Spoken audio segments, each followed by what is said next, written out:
far beyond the edge of the world, where the ocean turned black and endless, there lived a creature no human was ever meant to love.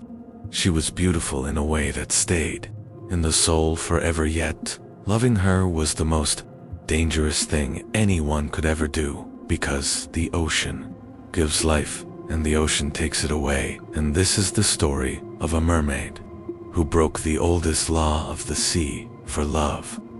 Her name was Lyra, and she lived in the silent kingdom beneath the waves, where sunlight danced like gold and shadows held ancient secrets.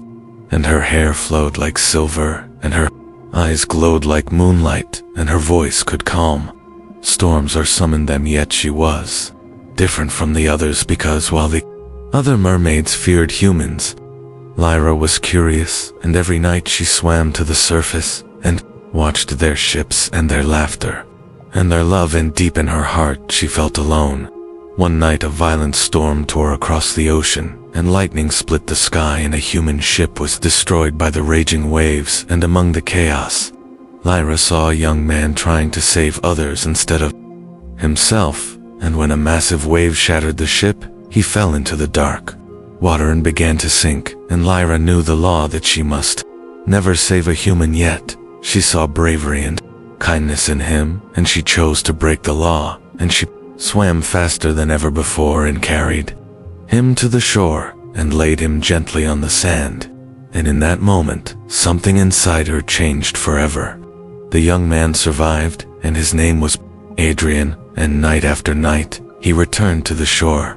And Lyra watched him until one night she rose from the water and stood before him, and he saw her and felt no fear. And when he softly spoke, she answered only with her eyes. And from that night forward, they met again and again, and they shared their worlds and their dreams, and slowly they fell in love. But the ocean had ancient laws, and the queen of the sea appeared before Lyra and warned her that loving a human meant losing everything, and losing immortality, and losing the ocean forever, and one day dying. And Lyra trembled, but she did not deny her love, and she chose Adrian in her heart.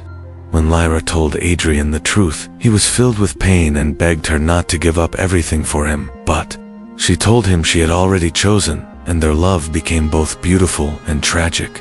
Before Lyra could fully choose, dark guardians of the ocean rose from the deep to punish her, and they attacked with glowing eyes and deadly claws. And Adrian tried to protect her, but he was human and weak, and when a creature lunged toward him, Lyra threw herself in front of him and was struck, and her blood turned the water red, and Adrian held her as she grew weaker and weaker.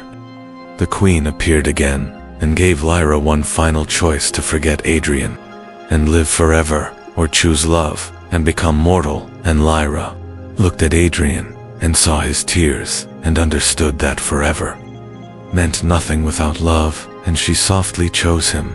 And in that moment her tale vanished, and her immortality faded, and she became human, weak, fragile, and mortal, yet free. Lyra survived, and Adrian carried her away from the ocean, and they built a life together, and they grew older side by side. And one day, as they sat beside the quiet sea, Lyra rested her head on his shoulder and told him she was never afraid of dying. She was only afraid of never loving him. And she closed her eyes with peace, and the ocean remained silent, because even the sea knew it had lost her forever. And their love proved that forever is not measured in time, but in moments, and sometimes a single lifetime of love is worth more than an eternity alone.